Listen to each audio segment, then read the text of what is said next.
కోల్కతాలో డాక్టర్ హత్యాచారంపై దేశవ్యాప్తంగా ఆందోళనలు కొనసాగుతున్నాయి. హైదరాబాద్ ఉస్మానియాలో 8వ రోజుకు చేరిన డాక్టర్ల నిరసనలు. అక్కడి నుంచి మరింత సమాచారం మా ప్రతినిధి వంశీ లైవ్ లో అందిస్తారు. వంశీ, చెప్పండి. రాష్ట్ర వ్యాప్తంగా కూడా జూడాల సమ్మె 8వ తేదీకి చేరుకున్నటువంటి పరిస్థితి కూడా మనం చెప్పవచ్చు. 8వ రోజుకి చేరుకున్నాయి. ప్రజెంట్ మనం ఉస్మానియా మెడికల్ కాలేజీలో ఉన్నాం. ఉస్మానియా మెడికల్ కాలేజీలో కూడా చూడొచ్చు. ఏదైతే వారు ఆందోళన కార్యక్రమాన్ని రోజు రోజుకు ఉధృతం చేసినటువంటి పరిస్థితి కూడా మనకు కనిపిస్తుంది.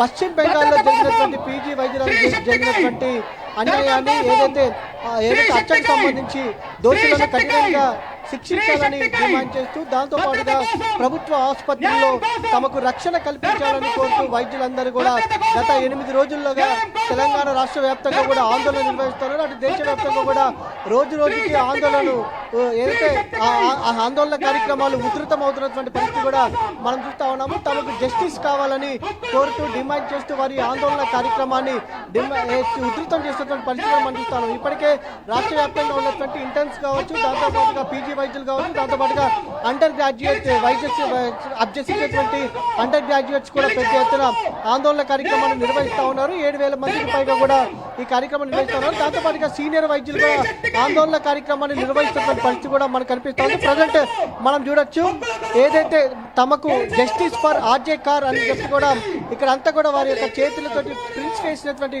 పరిస్థితి కూడా మనకు కనపడతా ఉంది. రోజు రోజుకి కూడా అటు వైద్యుల ఆందోళన కార్యక్రమం అనేది ఉధృతం అవుతా ఉంది. అటు ప్రజలు కూడా మరో పక్క వైద్యం అంతక ఇబ్బందులు పాలవుతున్నటువంటి పరిస్థితి కూడా మనకు కనిపిస్తూ ఉంది. రాష్ట్ర వ్యాప్తంగా ప్రభుత్వం కనుక స్పందించకపోతే, కేంద్ర ప్రభుత్వం స్పందించకపోతే, అటు సెంట్రల్ ప్రొటెక్షన్ యాక్ట్ ని తీసుకురాకపోతే తమ పోరాటాన్ని ఈ విధంగానే కొనసాగిస్తామని కూడా వారు ఇప్పటికే హెచ్చరికలను దారి చేసినటువంటి పరిస్థితి కూడా మనకు కనిపిస్తా ఉంది. తమకు న్యాయం చేయాలి అని కూడా వారు డిమాండ్ చేసినటువంటి పరిస్థితి కూడా మనకు కనిపిస్తా ఉంది. మరో పక్క వారు ఆందోళన కార్యక్రమాలు నిర్వహిస్తూ ఉన్నారు. రాష్ట్ర వ్యాప్తంగా కూడా ఆందోళన కార్యక్రమాన్ని ఉధృతం చేసినటువంటి పరిస్థితి కూడా మనకు కనిపిస్తూ ఉంది. మరో పక్క అటు రోగులు కూడా ఇబ్బందులు పడుతున్నటువంటి పరిస్థితి కూడా మనకు కనిపిస్తూ ఉంది. కొంతమందితో కూడా మనం మాట్లాడించే ప్రయత్నం చేద్దాం, వారి అభిప్రాయాన్ని కూడా మనం తెలుసుకునే ప్రయత్నం చేద్దాం. మేడం, చెప్పండి, ఆందోళన కార్యక్రమాన్ని ఉధృతం చేస్తూ ఉన్నారు. అటు ఇంకెన్ని రోజుల పాటు మీ పోరాటం కొనసాగనుందంటారు? మాకు ఎప్పటి వరకు అయితే డాక్టర్ అభయకి జస్టిస్ జరుగుతుందో మేము అప్పటి వరకు మా పోరాటం ఆపం. ఇంకా ఉధృతంగా చేస్తాం కానీ మేము మాత్రం మా పోరాటం ఆపం. డాక్టర్ అభయ ఎవరైతే కోల్కతాలో రేప్ అండ్ మర్డర్ చేయబడిందో ఆమెకు న్యాయం జరిగే వరకు మా పోరాటం ఆపము.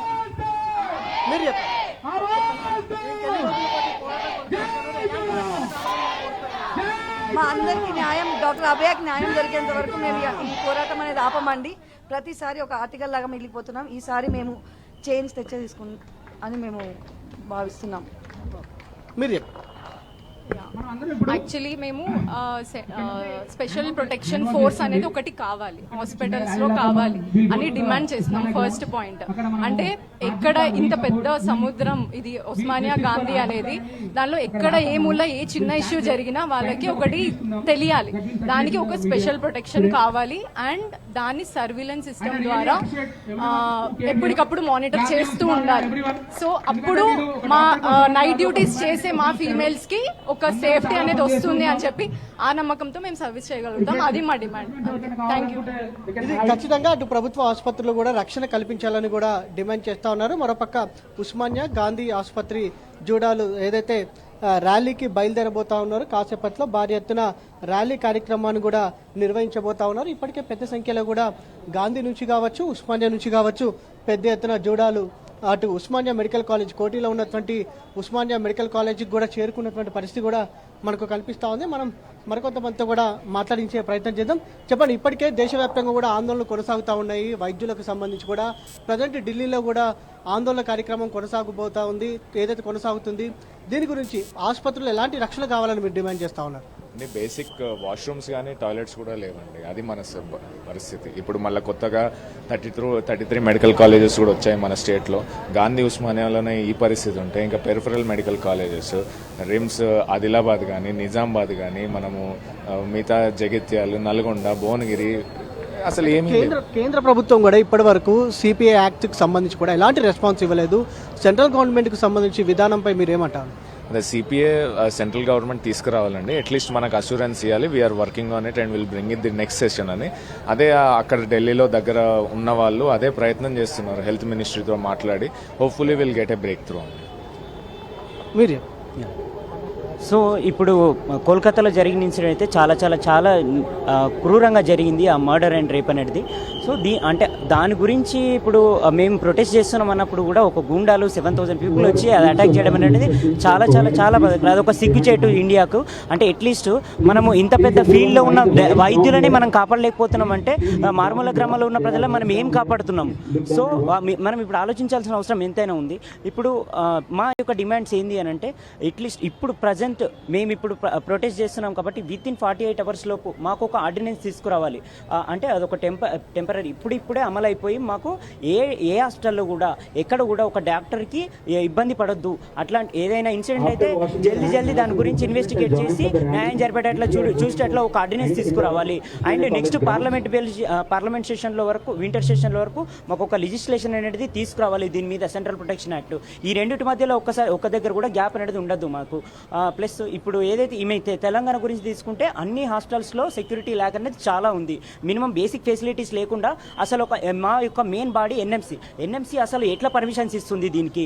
ఇన్నిసార్లు మీరు ఇన్స్పెక్షన్ కోసం వస్తారు ఒక సంవత్సరంలో, మీరు ఎట్లా ఎన్ఎంసీ పర్మిషన్స్ ఇవ్వగలుగుతున్నారు?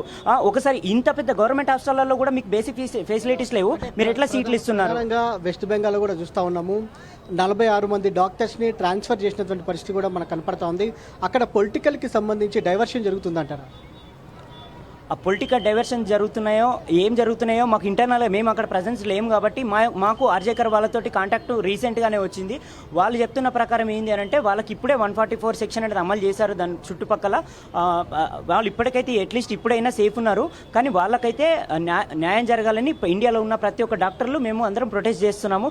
దీనికి ప్రతి ఒక్కరు దేశంలో ఉన్న ప్రతి ఒక్క ప్రజలు ముందుకు వచ్చి ఫైట్ చేయాలి. ఎందుకంటే ఇది మన యొక్క దేశం యొక్క విలువలను కాపాడుకోవాల్సిన టైం కాబట్టి మీరు అందరు ముందుకు రావాలని నేను కోరుతున్నాను. మరోపక్క వారు ఏదైతే పీజీ డాక్టర్స్ కూడా వినూత్నంగా వారి యొక్క నిరసనను తెలియజేస్తూ ఉన్నారు. వారి అభిప్రాయాన్ని కూడా స్లిప్ రూపకంగా రాసి అక్కడ పెడుతున్నటువంటి పరిస్థితి కూడా మనకు కనిపిస్తూ ఉంది. ప్రధానంగా మహిళలకు దేశవ్యాప్తంగా రక్షణ కల్పించాల్సిన అవసరం ఉంది. ప్రధానంగా ఆసుపత్రుల్లో పనిచేసేటటువంటి డాక్టర్స్, మహిళా డాక్టర్స్ ఎవరైతే ఉంటారో వారందరికీ సంబంధించి కూడా న్యాయం చేయాలని కూడా, ఏదైతే సరైన భద్రత కల్పించాలని కూడా వారు డిమాండ్ చేస్తూ ఉన్నారు.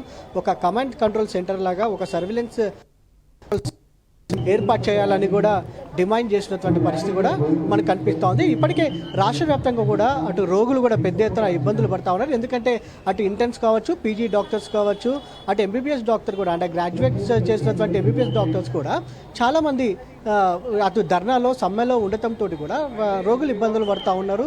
మరోపక్క రాష్ట్ర ప్రభుత్వం కూడా ఇప్పటివరకు ఈ సమ్మెను విరమింపజేయాలా లేకపోతే ఎట్లా ఆల్టర్నేటివ్ సంబంధించి కూడా ఆలోచన చేయాలి. కానీ ఇప్పటివరకు రాష్ట్ర ప్రభుత్వం కూడా అలాంటి ఆలోచనలు చేసినటువంటి పరిస్థితి కూడా మనకు కనపడతా లేదు.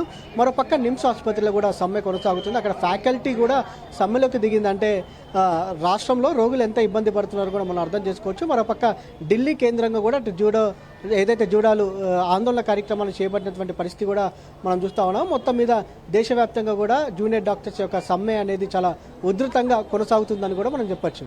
Right Vamshi, thank you.